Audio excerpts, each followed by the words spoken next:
आप देख रहे हैं हमारा यूट्यूब चैनल आगमऊ। मैं हूं नौशाद अंसारी। अस्सलाम वालेकुम नाज़रीन, आज हमारे दरमियान समाजवादी पार्टी के रियासती मजलिस आमला के रुकन और मऊ असम्बली हल्का के साबिक उम्मीदवार जनाब अल्ताफ़ अंसारी साहब मौजूद हैं। आइए उत्तर प्रदेश के मौजूदा हालात पर और मऊ के हालात पर इनसे बात करते हैं। अल्ताफ़ भाई, इन दिनों पूरे रियासत में लॉ एंड ऑर्डर का जहाँ तक सवाल है, क्या समझते हैं आप, कैसा लॉ एंड ऑर्डर है? पिछले जो असम्बली का चुनाव बीता है,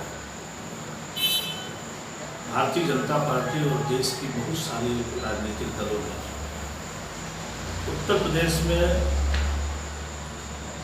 अखिलेश यादव जी की जो सरकार थी उसने विकास के काम को और उत्तर प्रदेश में नौजवानों के हाथ को काम के सवाल पर, बेरोजगारी नौकरी के सवाल पर, कमज़ोर तबके के लोगों को ऊपर उठाने के सवाल पर और लॉ एंड ऑर्डर पर जिस तरह का काम उन्होंने किया वह आज तक देश और दुनिया के पैमाने पे बहुत कम जगहों पे देखने को मिला।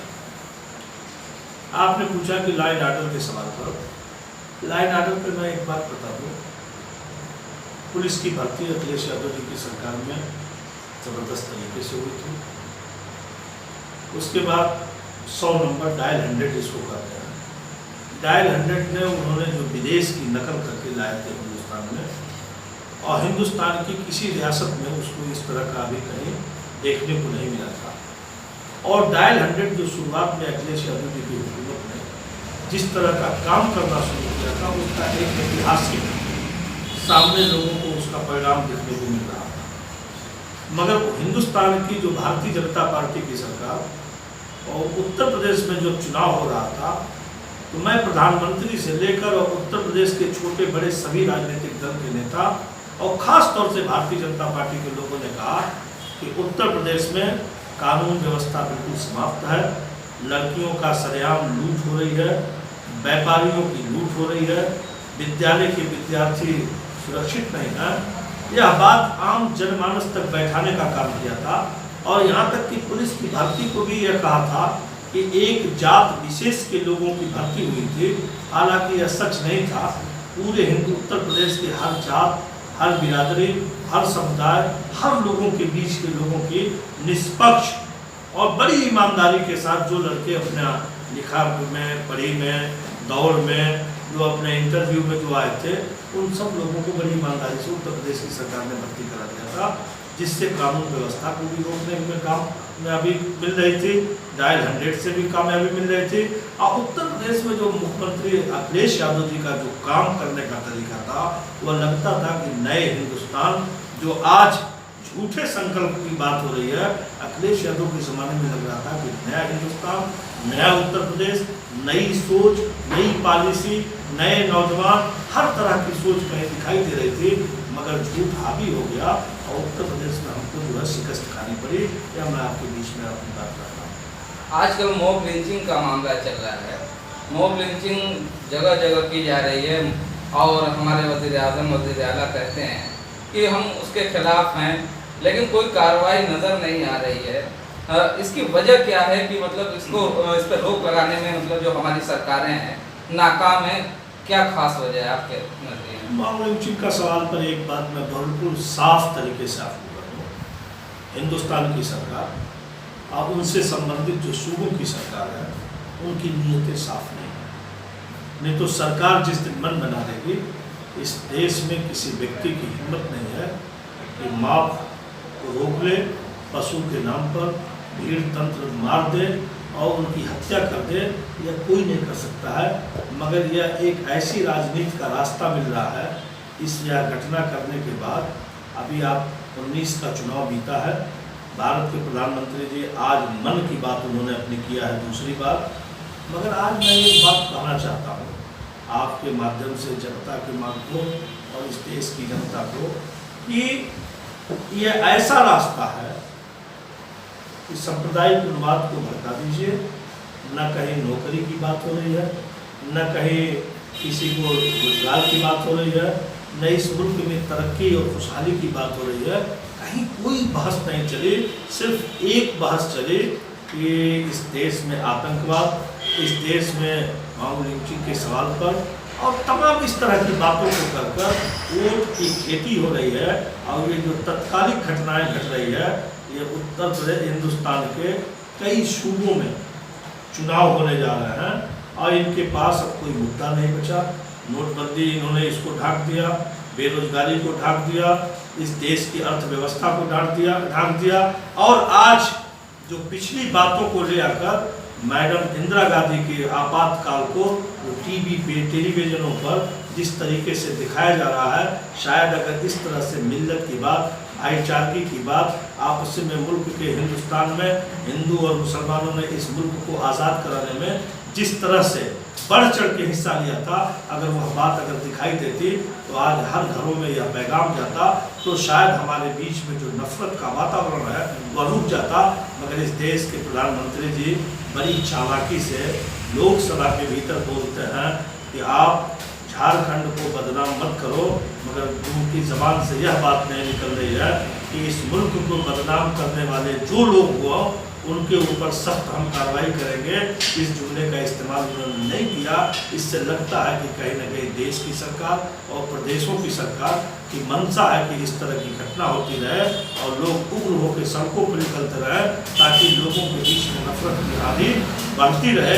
यही इनका मंशा है।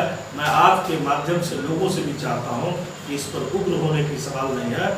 इसका सिर्फ एक रास्ता है। मैं अपनी अकलियती जमात के लोगों, खास तौर से मुस्लिम जमात के लोगों को, हर फर्द को मैं एक बात कहना चाहता हूँ, इसका जवाब सड़क पर नहीं, इसका जवाब सिर्फ कलम की ताकत होनी चाहिए। इसके जवाब में आपके हाथ में तालीम का रास्ता होना चाहिए। इसका जवाब यह है कि आपकी सियासी हकदारी और सियासी ताकत भी बढ़नी चाहिए। और सियासी ताकत और जिस दिन कलम की ताकत दोनों आपकी बढ़ जाएगी, उस दिन कोई इस तरह की घटना इस मुल्क में नहीं होगी। यह मेरा मानना है और यह मैं अपने लोगों को और आपके माध्यम से ये कहूँगा कि तालीमी मुआशरा भी बढ़ना चाहिए और दूसरी बात की सियासी ताकत भी हमारी कौम की बढ़नी चाहिए। अभी हाल ही में आपका उत्तर प्रदेश में पार्लियामेंट इलेक्शन में समाजवादी और बहुजन समाज पार्टी का अलायंस था, लेकिन जैसे ही नतीजे सामने आए उसके बाद बहुजन समाज पार्टी जो सुप्रीमो उन्होंने कहा कि समाजवादी पार्टी के ऊपर अपना वोट जो है वो कंट्रोल में नहीं रहा है, जिसकी वजह से उनके अपने परिवार के लोग हार गए और उन्होंने अलायंस तोड़ दिया। क्या कहेंगे? देखिए, समाजवादी पार्टी बहुजन समाज पार्टी का गठबंधन ये जनता की आवाज़ का गठबंधन था, ये किसी नेता का गठबंधन नहीं था। इस देश में और इस प्रदेश की सूरत हाल को देखकर अखिलेश यादव जी ने अपने को बहुत पीछे रखकर और इस गठबंधन को एक साथ जोड़ने का काम किया था। रही बात वोट ट्रांसफ़र करने की, तो मैं एक सियासी व्यक्ति हूँ, आप भी एक समाज के बीच में रहते हैं। आप इस पूर्वांचल की किसी सीट पर आप बता दो कि समाजवादी पार्टी के लोग अगर वोट नहीं करते तो क्या गाजीपुर चुनाव जीत गई होती? क्या समाजवादी पार्टी के लोग वोट नहीं करते इस घोसी लोकसभा के भीतर आप चुनाव जीत जाते? क्या समाजवादी पार्टी के लोग वोट नहीं करते यहीं बगल में आप जौनपुर चुनाव जीत जाते? समाजवादी पार्टी के लोग वोट नहीं करते तो क्या कुंवर दानिश चुनाव जीत जाते? और मायावती जी आज जिन बातों को कह रहे हमारे नेता की तरफ से इस बात की ममानियत है, हमें उन सवालों के बीच में बहुत नहीं पड़ना है। मगर मैं मायावती जी से एक बात पूछना चाहता हूँ, अगर आप मुसलमानों की हमदर्द थे, आप इस मुल्क की हमदर्द थे, आप पिछड़ों की हमदर्द थे, तो आखिर में कौन सी वजह थी कि आप जब चुनाव जीत के पार्लियामेंट में जो जाते हैं 10 लोग आपके, तो उसमें मुसलमानों की पहली प्राथमिकता नहीं, और जब पहली प्राथमिकता होती है लीडर अपोजिशन या लीडर हाउस का लीडर जो चुनने की बात आती है, तो आप किसी दूसरे को चुनती हैं। आज जब यह बात जब लोगों के बीच में गठबंधन की नफरत की बात जब आपसे गुस्सा लोगों को आता है, तो कुंवर दानिश अली को आप लोकसभा में अपना नेता बनाती है। आपकी मंशा, आपकी नीयत को हम सब लोग जानते थे, मगर देश की जनता और भारतीय जनता पार्टी को रोकने के लिए सभी विपक्ष चाहता था कि हम ताकत से जो जहाँ हो उसी ताकत से लड़े, और विपक्ष को की एक मंशा थी कि रोक ले, मगर हम रोकने में सफल नहीं हो सके। इसके लिए मैं जनता से कहूँगा, आप घबराने की कोई ज़रूरत नहीं है। समय आता है, आसमान से कभी बुलंदी आती है, कभी समाप्त भी होती है। ये भारतीय जनता पार्टी का वजूद किसी दिन समाप्त होगा, मगर हमको होशमंदी से बहुत होशियारी के साथ इस मुल्क में जीने का रास्ता है। लेकिन एक सवाल ये है कि बहन जी ने अभी समाजवादी पार्टी के सुप्रीमो अखिलेश यादव पे संगीन एलिगेशन लगाए हैं। उन्होंने कहा है कि मतलब अखिलेश यादव नहीं चाहते थे कि मुसलमानों को टिकट दिया जाए, ऐसे इल्जाम हैं। कितनी सदाकत है? अखिलेश यादव जी अगर नहीं चाहते तो मुरादाबाद में टिकट दिया था उन्होंने ST हसन साहब को। अखिलेश यादव जी नहीं चाहते तो मोहतरम आजम खान साहब को उन्होंने चुनाव में रामपुर से लड़ाया और भारतीय जनता पार्टी की पूरी ताकत का मुकाबला किया। अखिलेश यादव जी नहीं चाहते तो शफीकुर रहमान बर्क जैसे आदमी को, जो लोकसभा में कई बार उन्होंने जीता है, और जिस दिन टिकट उनको दिया था उससे कुछ दिन पहले तक वह MI की पार्टी में वैसुद्दीन वैसी साहब के साथ होते, उसके बाद भी उन्होंने उनको टिकट दिया। वह अखिलेश यादव जी इस घोसी की सीट अपने रखना चाहते थे, और इस घोसी में किसी बुनकर परिवार के बेटे को चुनाव के मैदान में उतारना चाहते थे, मगर मायावती जी ने इस बड़ी जो अल्पसंख्यक की सीट मानी जाती है उसको उन्होंने अपने पाले में रखा, और जिन व्यक्ति को उन्होंने टिकट दिया, न आपसे छिपा है न मुझसे छिपा है, किन रास्तों पर दिया, किन अधिकार से दिया, न आप जानते हो न हम जानते हैं, मगर जो भी था, हम समाजवादी पार्टी के लोगों ने गठबंधन की ताकत को मजबूत करने के लिए लामबंद होकर वोट करने का काम किया था। उनका बिल्कुल ये आरोप झूठा और बेबुनियाद है।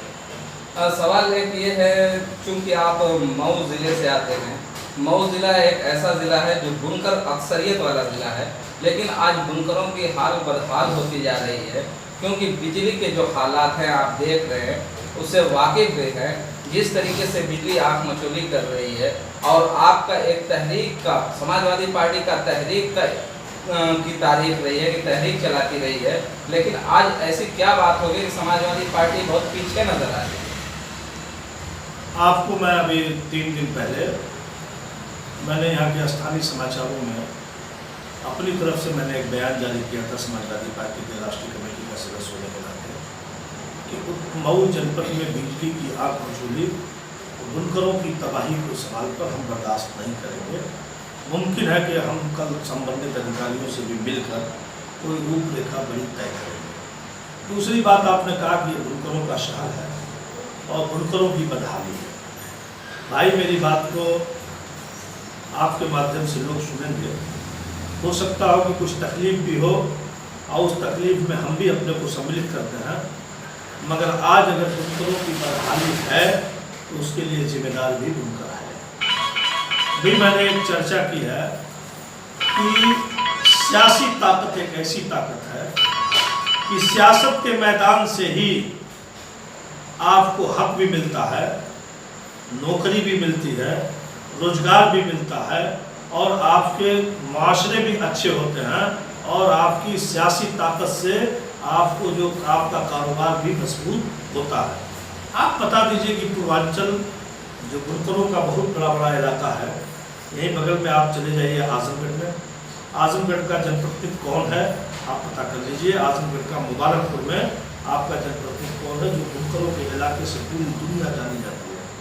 आप जिस मऊ में बैठे हैं, यहाँ का जनप्रतिनिधि कौन है आप बेहतर जानते हैं। आप यहीं बगल में घोसी है, जो बड़ी आबादी बुनकरों की है, घोसी विधानसभा में आप वहाँ की पूरी आबादी को जानते हैं, वहाँ का जनप्रतिनिधि कौन है। एक बगल में जहूराबाद विधानसभा है, जिसमें बहादुरगंज, कासमाबाद ये सब पड़ता है, वहाँ बुनकरों की बड़ी आबादी है, वहाँ का जनप्रतिनिधि कौन है आप उसको बेहतर पता कर लीजिए। आप बनारस चलिए, बनारस शहर में आज भी कोई एक भी बुनकर परिवार का कोई बेटा जो राजनीति हर तल में करते हैं, हर सियासी जमात से बुनकर परिवार के लोग करते हैं, मगर बुनकर परिवार के लोग टिकट भी लेके आते हैं, मगर हम इन्हीं बुनकरों के बीच में आके मायूसी मिल जाती है। हम अपने बुनकर समाज के लोगों से कहेंगे कि जब तक कि आपकी आवाज़ असेंबली के भीतर, जब तक कि आपकी आवाज़ लोकसभा के भीतर आपकी नहीं कोई बोलने वाला होगा, तब तक आप मजबूत नहीं बन सकते हैं। इस नाते मैं आपके माध्यम से फिर कहना चाहता हूँ कि हम अगर नहीं ठीक लगते तो किसी दूसरे को आप पसंद करो, मगर आप अपने कौम के बीच में अपने बुनकर बिरादरी के लोगों को पहचानने की कोशिश करो और बुनकर समाज का ही बेटा उत्तर प्रदेश के असम्बली में आपकी आवाज़ को बुलंद कर सकता है। अगर मैं इस इलाके से जनप्रतिनिधि नहीं बन सका, मगर इस इलाके में मैं आपके दुआओं से और लोगों की मोहब्बत से लगातार रहता हूँ। बिजली की कटौती मेरे सर पे नाच रही है। अगर बिजली की कटौती नहीं होगी, बड़े आंदोलन का रूप रेखा तय करूँगा और इसके लिए पूरी जिम्मेदारी जिला प्रशासन की होगी। हम लड़ने वाले लोग हैं, हम भागने वाले लोग नहीं हैं। न हम जेल से कभी घबराते, न कभी प्रशासन की भय से डरते, न प्रशासन की कभी किसी लाठी और गोली से डरते। यह आंदोलन का रास्ता समाजवादी पार्टी ने रोज चुना है। अल्ताफ अंसारी राजनीति से और संघर्ष से पैदा है और बुनकर परिवार के बीच का पैदा हूँ, बुनकर परिवार के घर का पैदा हूँ। मैं बुनकरों के दर्द को जानता हूँ। अगर बिजली की बदहाली नहीं रही तो सड़क के आंदोलन की तारीख आप बहुत जल्दी सुनोगे, टाइम दिखाई देगी और सड़क पर हम लोग अपना खून पसीना गिराते हुए आप सबके बीच में दिखाई देंगे। नाजरीन, आप देख रहे थे खास बातचीत हमारे दरमियान अल्ताफ अंसारी समाजवादी पार्टी के रियासती मजलिस आमला के रुकन थे। इसी के साथ इस बात को मैं यहीं पे खत्म करता हूँ और आपसे इजाज़त चाहता हूँ। आइंदा फिर कभी शख्सियत से मुलाकात होगी, किसी और शख्सियत से। इन्हीं चंद बातों के साथ आज के इस प्रोग्राम को अख्ताम करने का ऐलान